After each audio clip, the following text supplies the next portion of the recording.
My name is Myles McNamara, and I'm the owner of Comfort Keepers In-Home Care. 3 months ago, something kind of tragic happened. Would you please tell me a little bit about that? Yeah, it was a tad life-altering. We have horse property, so we have a tractor on the property that we use for chores and dragging the arenas and things like that. And I had moved it to a different part of the property. As I'm walking away, I looked over and realized I hadn't put the scoop down all the way. So I walked back over next to the tractor, reached over the tractor to just give me some power to drop the scoop, but I went one click too far. And so it lurched forward and actually started, because it was in gear, and threw me to the ground, and from toe to head, just took its time running me over. I assume that at this moment you were alone on the property. Nobody knew that you were there. Correct. I was down below alone, yeah. There were people up at the house. I knew I was in trouble. My biggest goal, as I heard bones crushing, was to have it miss my head as the tire's coming up.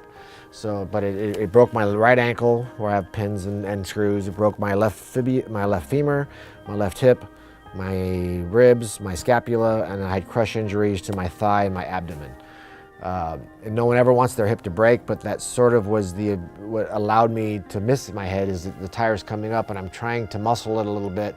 As my hip broke, it allowed my torso to kind of turn a little bit, which allowed the tire to go up and just miss my head.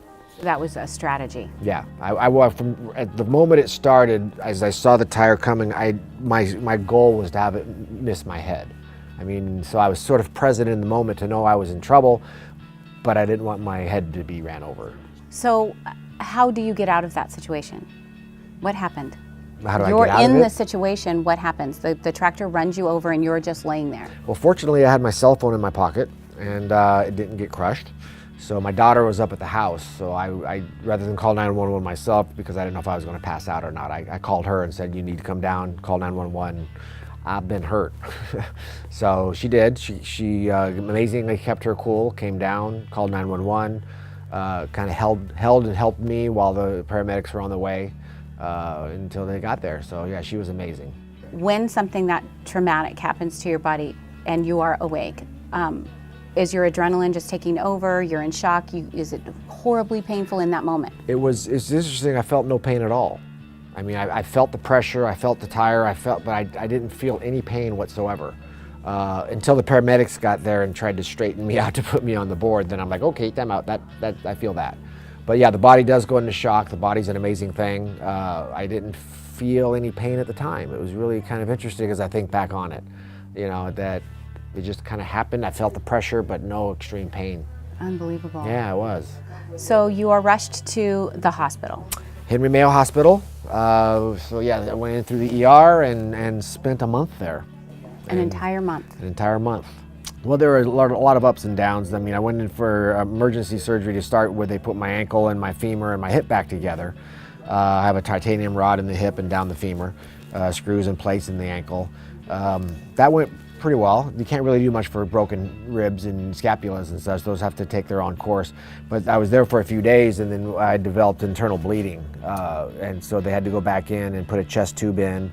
Blood was forming in the lungs, and my hemoglobin was dropping, and I was crashing pretty hard. So they had to get in there and stop the bleeding, put a chest tube in, and then I think they gave me like 5 pints of blood over the next couple days to stabilize me. And yeah, it was quite the journey. But I lost 26 pounds in the hospital, so I'm still about 20 pounds under what I was before the accident.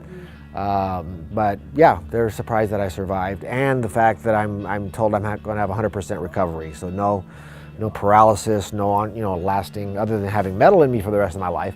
I should reach 100% of where I was before the accident. And you attribute that to the care that you received at the hospital? It's amazing watching them form the trauma team at Henry Mayo. Dr. Michael Shapiro put me back together. You know, he was the orthopedic surgeon that did that. Dr. Malik Mir did the chest tube and the internal bleeding aspects of things.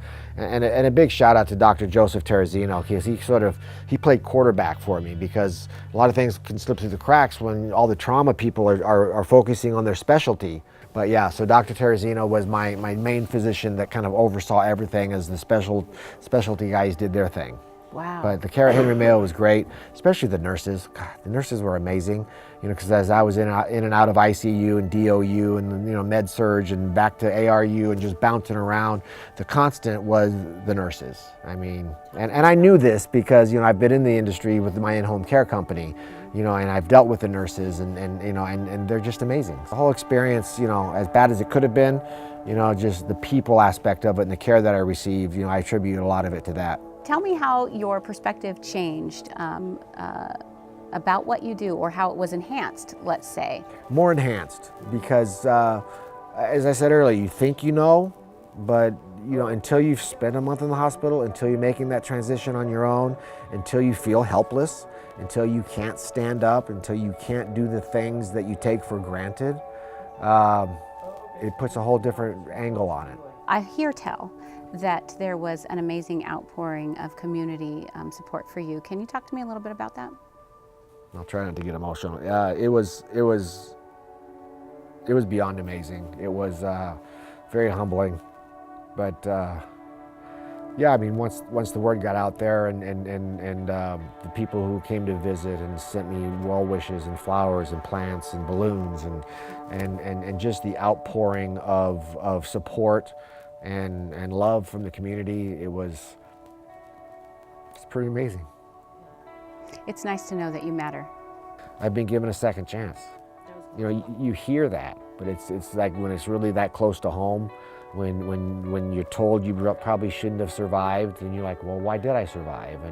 And so, not to get all philosophical or whatever, but I'm obviously got something left to do.